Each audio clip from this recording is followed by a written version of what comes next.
Radio Liberty.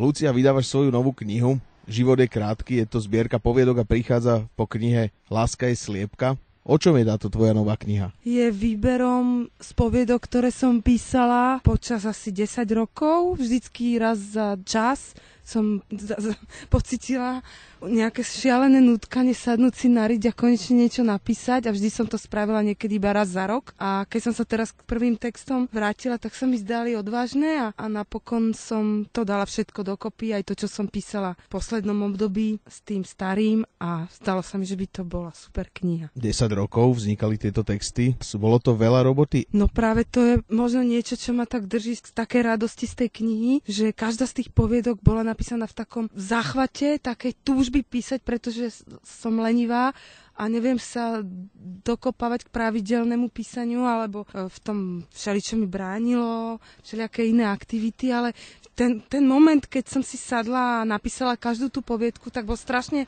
silný, ako tá motivácia bola úplne taká hlbinná, že ktorá prichádza len raz za čas, takže je to vlastne preto za dlhé obdobie ten výber. To je, myslím, na tom dobré, že keď si na každú tú poviedku spomeniem, tak má taký vážny dôvod v sebe, aby bola napísaná. A je ich vlastne len 8. Tak je ich 8, ale je to 222 stranová kniha. Čo pre teba znamená písanie? Ako keby hľadanie toho podstatného v živote, alebo čo je vlastne na tom živote také, že ja to milujem, keď dokážu ľudia písať o svojich životoch. Aj mám takú túžbu, že zapísať tieto naše životy, že to, čo žijeme my, je rovnako veľké ako hociaké iné životy, len keď to ako keby preteká pomedzi prsty a človek to nezapíše, tak ako keby nestrčil ruku do toho prúdu, nezacíti tie kamienky, nezacíti ten tlak vody, že to písanie je vlastne takým tým najčistejším zaznamenaním toho, čo žijeme aj so všetkým, čo ten život ponúka, aj úplnú našu blbosť, aj vlastnú sebairóniu z toho, že jaký človek debil, aj z toho, jak vlastne ten život niekedy pocíti ako taký krásny moment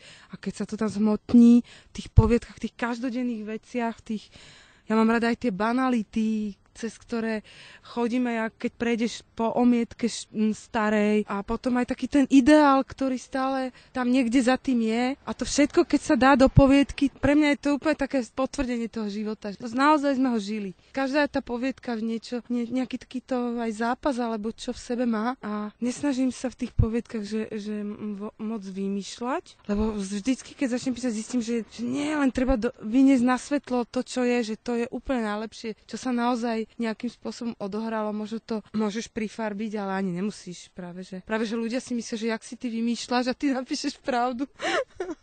Tak no.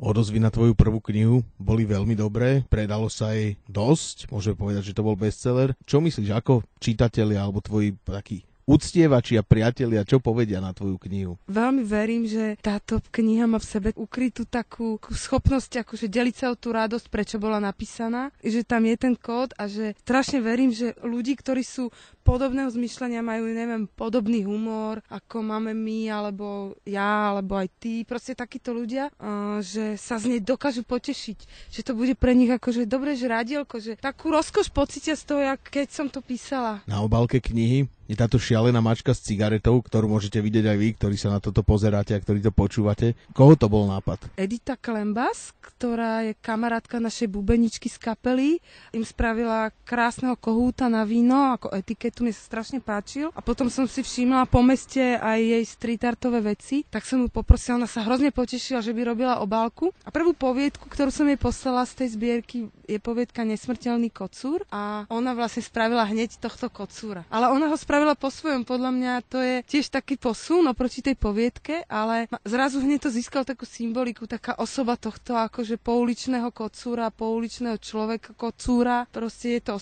taký maskot. Ako keby tento človek mohol normálne sedieť v stoke a vôbec by som sa nečudovala a tá zbierka poviedok je venovaná stoke, takže. V tvojej knihe Život je krátky ožívajú mnohé zákutia, ktoré sú zrovnané so zemou, na ktorých nerastie nič, alebo sú tam obrovské sklenené budovy, v ktorých opäť nerastie nič. Ako vnímaš všetky tieto veci, ktoré si akoby zakonzervovala do týchto svojich poviedok. Nechytá ťa aj trochu tak nostalgia, keď na to spomínaš a keď to tak spätne čítaš? Chytá ma taká až satisfakcia, že som to predsa len nejako zapísala, že ľudia, ktorí tam neboli, ale cítia podobne ako ja, ako my v Stoke. Proste ľudia, ktorí takýmto nejakým spôsobom sú nám blízky, by si to dokázali predstaviť, ako to tam bolo. Ja som tú knihu čítal ešte v rukopise a mne sa nezdá taká lokál patriotská, jak ju opisuješ ty, preto ja som tieto reálie nepoznal a pre mňa je to taký exotický svet, s ktorým sa ale viem stotožniť aj v mojom minimestečku napríklad, lebo také ostrovy slobody nachádzam všade, po celom Slovensku, v Čechách, hoci kde. Tiež nemám rada nejaký lokál patriotizmus, proste velebenie nejakého kusu omietky. Tá Stoka to nebolo toto, že toto je nejaká búda, v ktorej jedinej to je na svete. Naopak to je velebenie toho ducha, ktorý sa ale zase len niekde akože zjaví. Musíš nejakým spôsobom pre ňo žiť, pre toho ducha.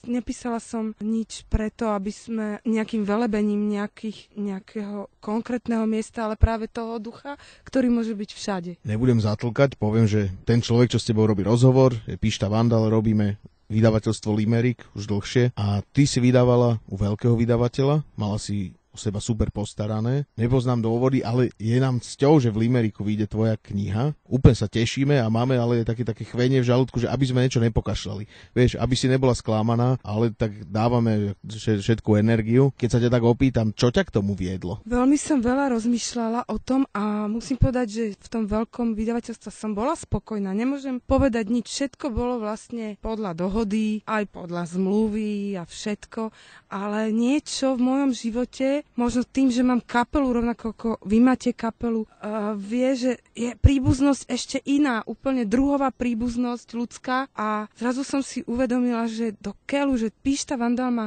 vydavateľstvo Limerick, ktorému by možno helplo už nejaké to meno moje, ktoré zrazu s tou prvou knihou mám, není to nič úžasné, ale niečo to už je a zároveň mne by strašne helplo tá chuť a tá úprimnosť tej spolupráce, v ktorej by sme my spolu do toho šli naplno a vlastne by to bolo aj taká férovka, lebo my napríklad CDčka vydávame všetky, naša kapela Živé kvety v Sonko Records a v živote sme nemuseli kontrolovať, ani nechceli tých ľudí Šínu s Danom, ktorí to robia a je to úplne iný princíp proste spracovať s niekým, v koho človek verí, aj komu verí a nemusí ho kontrolovať, ani ho netúži kontrolovať. A ja si myslím, ja som teraz strašne šťastná, hrozne sa na to teším a vôbec nepochybujem o tom, že sa nám to podarí spolu, že ľudia si tú knihu kúpia a ešte s takým dobrým pocitom, že sme spojili sily. V rámci propagácie tejto knihy Život je krátky pôjdeš aj také malé turné s Bálikom, že gitarista Živých kvetov tvojej kapely. Jak to bude vyzerať, neviem si to dobre predstaviť. A plánujete niečo? A keď ľudia chcú, tak sa ozvu teda nám na Limerick, na Facebook, mne, Pišta Vandal, alebo teda tebe, alebo niekomu zo Živých kvetov. Hej, dá sa tak? Áno, radi by sme aj za úplne minimálne náklady išli tú knihu z nej niečo čítať a s takým minikoncertom. Vlastne naše autorské duo, jak nám hovoria v kapele ostatní,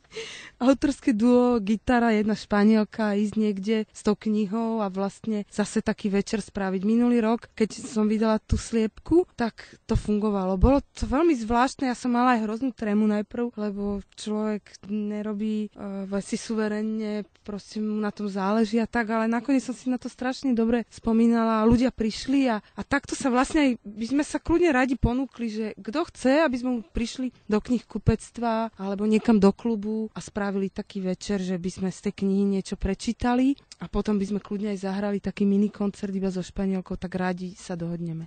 Rádio Limerick.